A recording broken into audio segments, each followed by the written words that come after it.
Good morning children, welcome to biology class. Last two classes we have been discussing about tissues, and in our previous class we have discussed about animal tissues, different types of animal tissues, and two types of animal tissues we have discussed in detail. Once again I would like to just remind you the different types of animal tissues.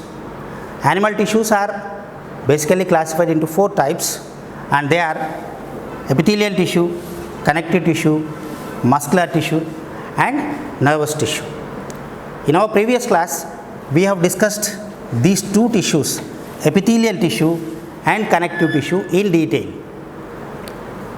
Again they are further classified. Epithelial tissue is further classified into five types and connective tissue is also classified further. Their details we have discussed in our previous class. Today's class we will be discussing more details about muscular tissue and nervous tissue. So first we will discuss about muscular tissue.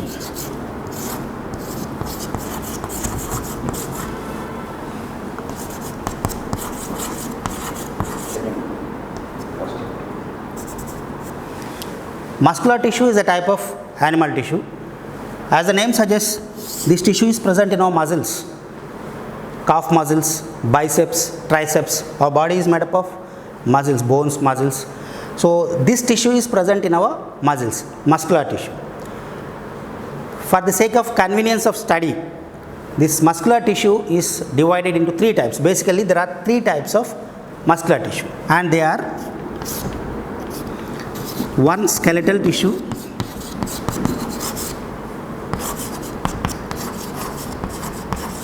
number two, smooth muscles;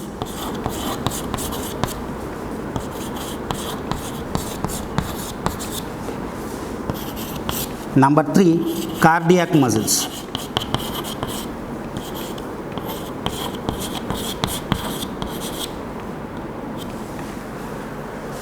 Muscular tissue is classified into three different types. Skeletal tissue, the muscles which are connected to our skeletal system, skeletal muscles actually. Skeletal tissue means skeletal muscles. Muscles which are connected to our skeletal muscles. Smooth muscles which are present in our internal organs like stomach, intestine. Our internal body organs are made up of smooth muscles. And cardiac muscles. Cardiac relates to our heart. The muscular tissue which is present in our heart is cardiac muscles. Now let us try to understand each type of muscular tissue in detail. First let us see skeletal muscles. The muscles which are connected to our skeletal system, muscles which are connected to our bones, in our legs, hands and other body parts, near the rib cage, all these muscles are directly attached to the skeletal system. These are called skeletal muscles. These skeletal muscles are also called as voluntary muscles.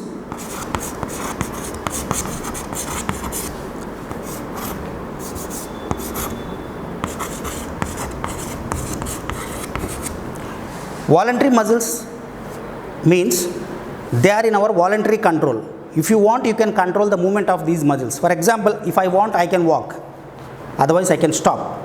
So it is in our voluntary control. The movement of these muscles which are attached to our skeletal system or our bony framework is in our control. So they are also called as voluntary muscles.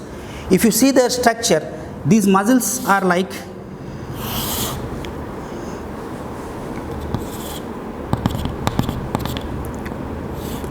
they are cylindrical in shape,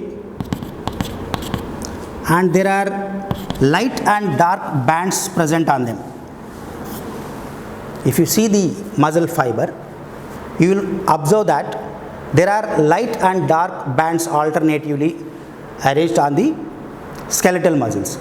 Because of the presence of these light and dark bands, they are also called as striated muscles or striped muscles.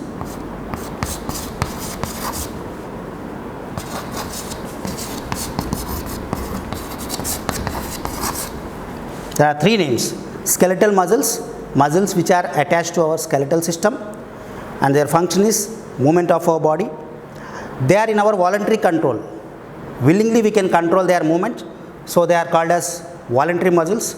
Also, there are alternate light and dark bands present on these muscles, so they are also called as striped or striated muscles. Second type of muscular tissue is smooth muscles.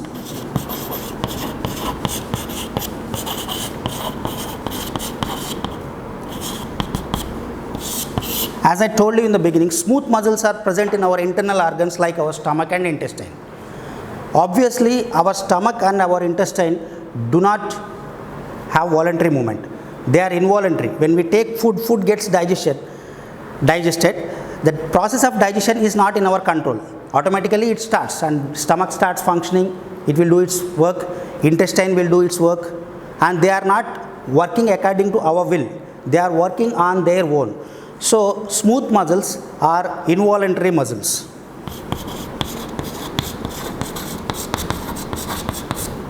Based on their function, they are involuntary. The second character is they are in torpedo shape, pointed on both the ends and bulging at the center.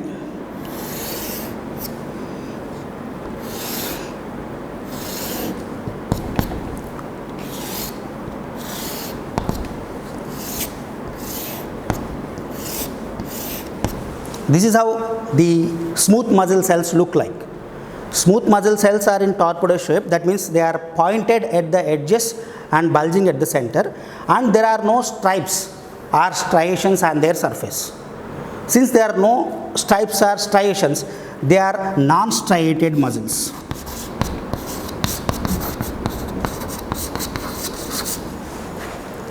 Striated and non-striated. Striated means there are light and dark bands which are present on the skeletal muscles, so they are called striated muscles. Non-striated muscles, smooth muscles are non-striated because there are no striations, there are no designs on the surface of these muscles, and the shape is like pointed at the edges and bulging at the center. These are the two types of muscular tissue. The third type of muscular tissue is more important in the sense it is present in our heart. That's why it is called as cardiac muscles.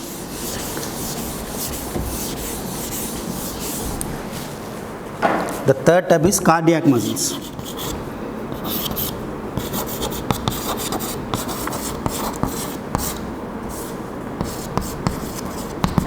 Cardiac muscles are present in the heart, and the muscle which works throughout our life, right from our birth. Even before our birth, our heart starts beating. When we are in mother's womb itself, our heart starts beating. Right from that period till the death of a person, throughout the life, the cardiac muscles will function. And they will not function according to our will. They are involuntary. So, cardiac muscles are involuntary muscles.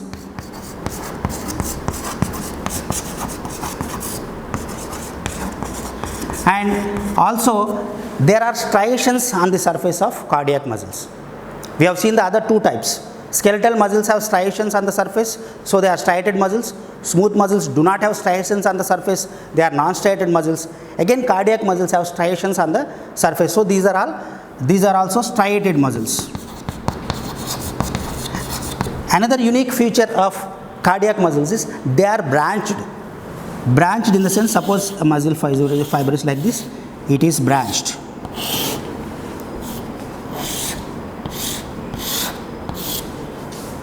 They are branched with striations.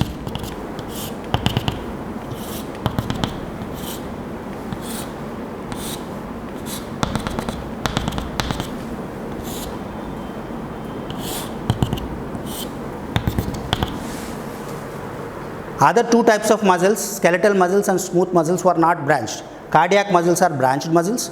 They have striations on their surface. So, striated muscles, they are involuntary in nature. They work on their own. Their functioning is not in our voluntary control. So, they are involuntary muscle. They are specifically present in our heart. That's why they are called as cardiac muscles. Okay, these are the three types of muscular tissue. Then we will study about the last type of animal tissue, that is nervous tissue.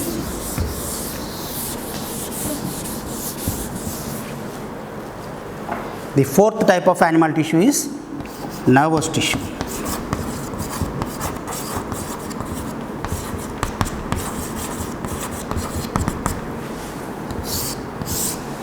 Nervous tissue is present in the nerves. Where are the nerves? Nervous system.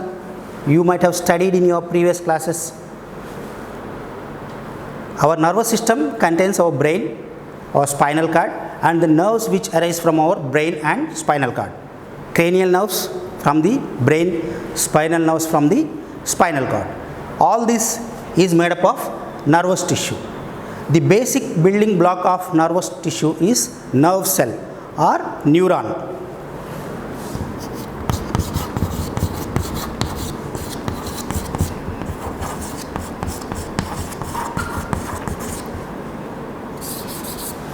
So let us try to understand the structure of a neuron, and then we will try to understand the functioning of it. How nerve impulses pass on through the neurons, we will try to understand. First, let us try to understand the structure of a neuron. A neuron or nerve cell looks approximately like this.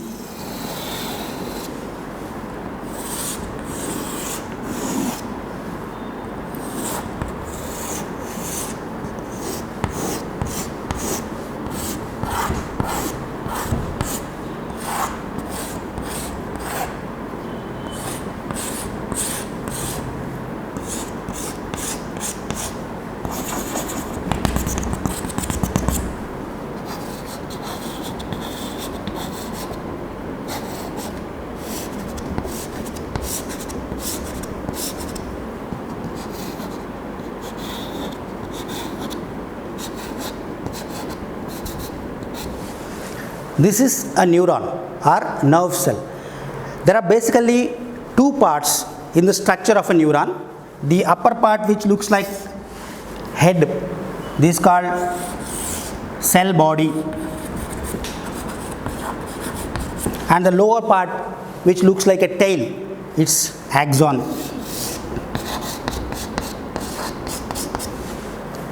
There are two parts basically in a neuron or nerve cell, that is cell body and axon.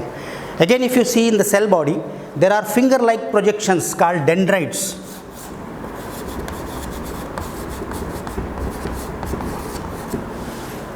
And there is a nucleus in the cell body. In the head-like structure, there is a nucleus. And around the nucleus, there is cytoplasm. In the cytoplasm, there are Nissl granules.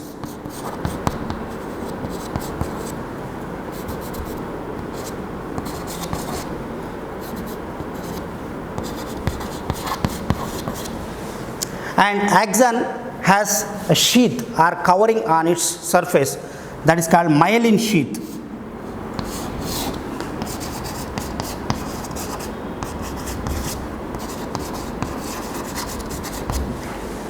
And this myelin sheath is not continuous. It's like in a cable. Inside the cable, on the surface of the cable, there is plastic covering. Myelin sheath is like that, and that is not continuous. It is broken. There are gaps in between. These gaps are called nodes of Ranvier. Nodes of Ranvier. And at the bottom or at the ending of this axon, there are axon terminals. Axon terminals or nerve endings.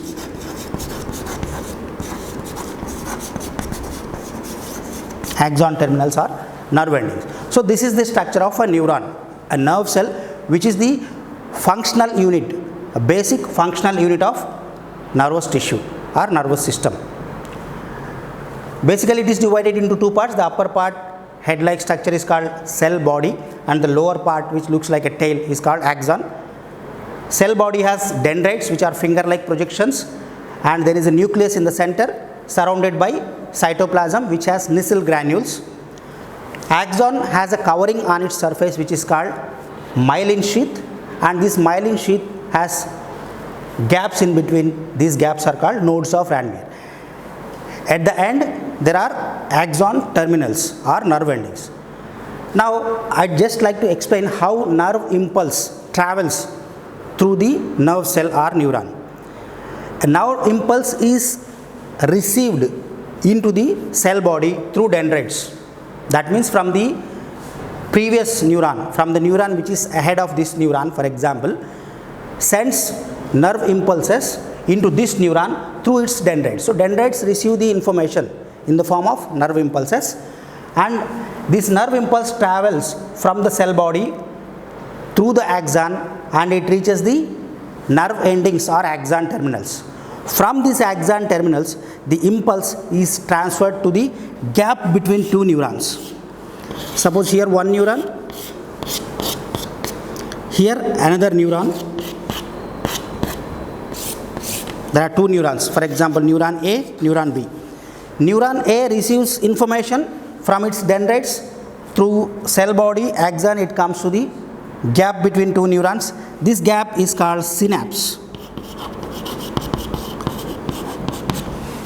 And from synapse, other neuron receives nerve impulses through its dendrites, and then the impulse travels through the cell body, axon, and it goes to the nerve end. That's how nerve impulse travels through the neuron. So neuron, when it comes to subject, the diagram of neuron is very important. You have to practice drawing this diagram and labeling this diagram, because it is the fundamental unit which carries the impulses throughout our body. And knowing the structure and function of neuron is very, very important. So after studying this, basically how this nervous system is classified, I will just give a brief idea about nervous system.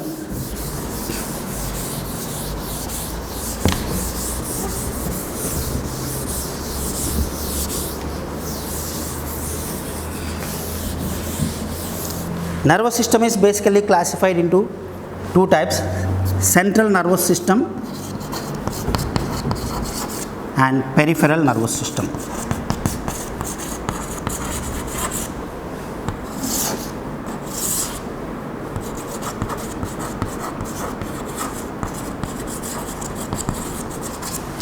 Central nervous system, as the name suggests, it is present in the center of our body, in our head and in our backbone, brain and spinal cord. These are the two parts of central nervous system.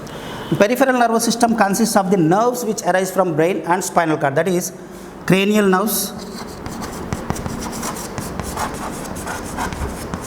and spinal nerves.